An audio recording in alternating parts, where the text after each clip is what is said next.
fade away. Cause every time I wake up I feel like it's Monday. Something's going on. Ragnar Oratmangun percaya mimpi timnas Indonesia melaju ke putaran final Piala Dunia 2026 bukan sekadar angan-angan. Menurut pemain berusia 26 tahun ini, performa timnas Indonesia saat ini sedang berada di jalur yang tepat. Ragnar menilai tim asuhan Sintayong menunjukkan progres yang menjanjikan dalam setiap pertandingan. Hal ini membuat keyakinan akan peluang lolos semakin kuat. Bukan hanya performa yang memukau, timnas Indonesia juga menarik perhatian banyak talenta berbakat di luar negeri. Ragnar menyebut bahwa makin banyak pemain berdarah Indonesia yang ingin bergabung membela skuad Garuda. Ragnar juga menyoroti bahwa proses naturalisasi terus berjalan. Terbaru Ula Romeni menyatakan siap menjalani proses menjadi warga negara Indonesia. Kehadiran mereka makin memperkuat kedalaman skuad di berbagai lini. Sejak era Sintayong, total sudah ada 17 pemain yang membela timnas melalui jalur naturalisasi. Langkah ini dianggap Ragnar sebagai upaya positif yang memberikan dampak besar. Menurutnya atmosfer kompetisi di tim menjadi lebih sehat dengan banyaknya pemain berkualitas. Semua ini menunjukkan bahwa mimpi tampil di Piala Dunia 2026 bukan hal yang mustahil. Dengan kombinasi pemain lokal dan naturalisasi, timnas punya peluang besar mencetak sejarah. Ragnar percaya, kerja keras tim diiringi dukungan dari seluruh rakyat Indonesia bisa membawa hasil manis. Timnas Indonesia saat ini tidak hanya membangun kekuatan, tapi juga menciptakan harapan besar. Ragnar merasa bangga menjadi bagian dari perjuangan ini. Dia juga berharap kehadiran para pemain naturalisasi bisa terus memperkuat peluang Indonesia di kompetisi dunia.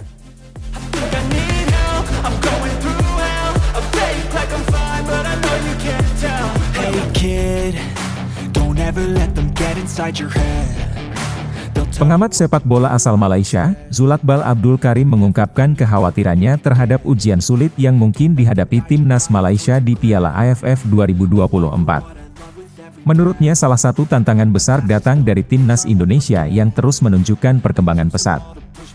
Ia mengingatkan para penggemar sepak bola Malaysia agar realistis karena skuad Malaysia saat ini bukanlah Dream Team. Zulagbal menjelaskan bahwa Piala AFF 2024 akan berlangsung di luar kalender FIFA, sehingga klub tidak wajib melepas pemain. Akibatnya Malaysia harus memanfaatkan kombinasi pemain muda dan senior yang tersedia. Kondisi ini membuat Malaysia perlu menyesuaikan strategi agar tetap kompetitif. Ia menekankan bahwa Piala AFF selalu menjadi turnamen yang kompetitif meski berada di luar kalender FIFA. Mengandalkan skuad kedua, menurut Zulagbal berarti harapan harus disesuaikan agar tidak berakhir mengecewakan. Oleh karena itu Zulagbal mengingatkan pentingnya persiapan matang, terutama menghadapi lawan tangguh seperti Indonesia. Di sisi lain timnas Indonesia juga tidak tampil dengan kekuatan penuh.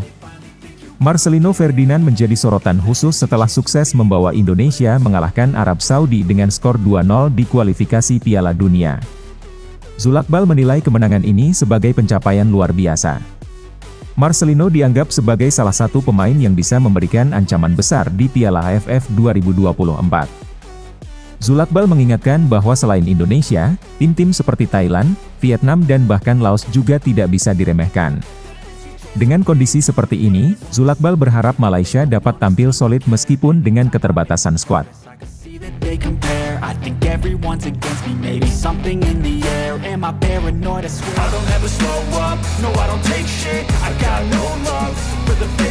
Pelatih dan pemain timnas Indonesia mulai berkumpul untuk mengikuti pemusatan latihan yang berlangsung di Bali. Awalnya jadwal TC dimulai pada 26 November, tetapi harus diundur karena pelaksanaan pilkada di beberapa daerah. Meski mundur persiapan tetap berjalan dengan baik dan tim pelatih serta pemain sudah berdatangan ke kamp latihan. Informasi terkait kedatangan pemain dan pelatih ini sudah diunggah melalui akun Instagram resmi Timnas Indonesia. Sejauh ini para pemain yang tampil di Liga 1 sudah tiba di Bali untuk memulai latihan. Namun pemain-pemain Indonesia yang bermain di luar negeri belum terlihat bergabung. Seperti yang sudah diumumkan sebelumnya, Sintayong memanggil 7 pemain dari luar negeri untuk memperkuat skuad Garuda. Kehadiran mereka tentunya menjadi tambahan kekuatan besar untuk menghadapi turnamen nanti. Pemusatan latihan ini dijadwalkan berlangsung hingga 5 Desember 2024. Selama periode tersebut, para pemain akan fokus mempersiapkan diri untuk turnamen yang semakin dekat. Sintayong diperkirakan akan mengasah taktik dan strategi agar tim dalam kondisi terbaik saat pertandingan pertama. Latihan di Bali dipilih karena suasana yang kondusif dan fasilitas yang mendukung. Setelah TC selesai, Timnas Indonesia akan menghadapi laga perdana melawan Myanmar di markas mereka.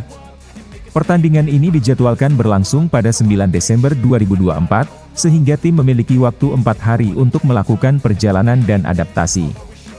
Sintayong tentu berharap timnya bisa tampil maksimal di pertandingan pembuka.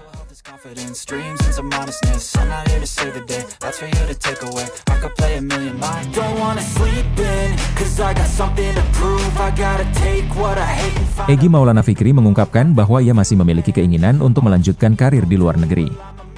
Namun untuk saat ini impian tersebut harus ditunda sementara waktu.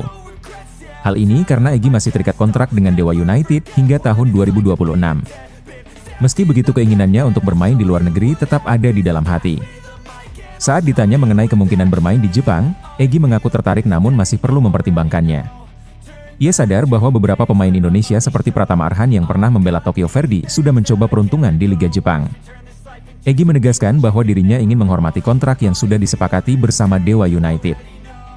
Ia memahami bahwa untuk bisa bermain di luar negeri, semua pihak harus terlibat termasuk klubnya saat ini.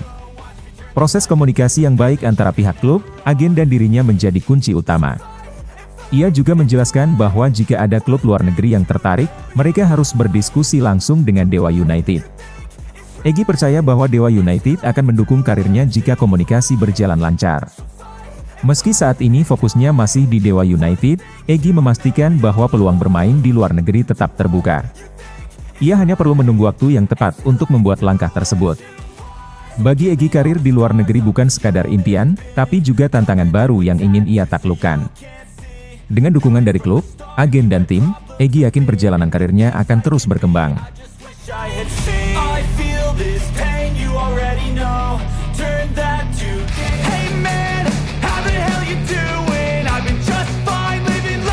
Pelatih Vietnam Kim Sang-sik mengungkapkan target ambisiusnya di grup B Piala Asia 2024. Ia percaya diri Vietnam bisa melaju ke semifinal dan bahkan menargetkan trofi juara untuk tim berjuluk prajurit bintang emas itu. Kim Sang-sik juga menyoroti keunikan persaingan di grup B yang mempertemukan 3 pelatih asal Korea Selatan. Selain dirinya, ada Sintayong yang memimpin Timnas Indonesia dan Ha Hyuk-jun yang memegang kendali Timnas Laos. Hal ini membuat persaingan semakin menarik untuk disimak.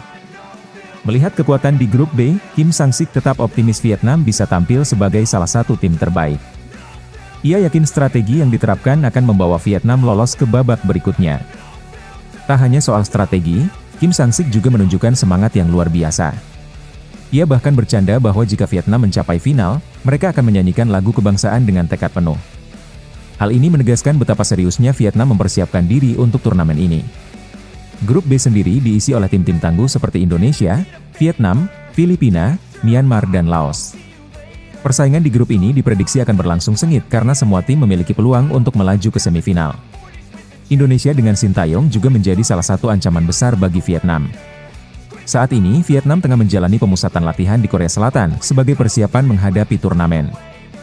Latihan ini diharapkan bisa meningkatkan kemampuan tim, baik secara fisik maupun taktik.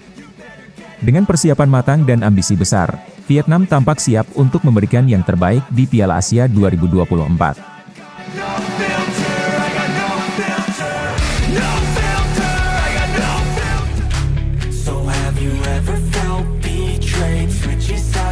Ketua Badan Tim Nasional, Sumarji, mengungkapkan adanya perubahan dalam daftar pemain Timnas Indonesia jelang Piala Asia 2024.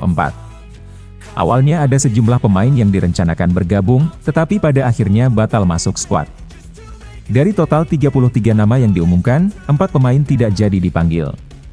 Mereka adalah Rahmat Arjuna, Iqbal Gwijangge, Ricky Pratama, dan Ferdiansyah. Sebelum pengumuman resmi skuad Timnas, PSSI sebenarnya sudah mengirimkan surat pemanggilan ke klub masing-masing. Setelah menerima surat tersebut, beberapa klub langsung mengumumkan pemain mereka yang dipanggil oleh pelatih Sintayong. Namun situasi berubah saat rilis resmi nama-nama pemain yang dipanggil ke Timnas. Dari daftar terbaru, nama Iqbal Gwijangge dan 3 pemain lainnya tidak tercantum. Menurut Sumarji, perubahan ini merupakan permintaan langsung dari Sintayong.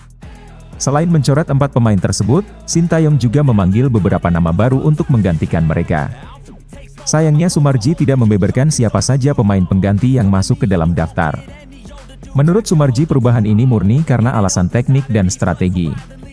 Sintayong melakukan evaluasi mendalam untuk menentukan siapa saja pemain yang paling cocok bergabung dengan timnas. Perubahan ini dianggap wajar, mengingat proses pemusatan latihan masih berlangsung. Sumarji juga menegaskan bahwa proses seleksi belum selesai. Dari total 33 pemain yang mengikuti TC, nantinya hanya 23 pemain yang akan dipilih untuk berlaga di Piala Asia 2024.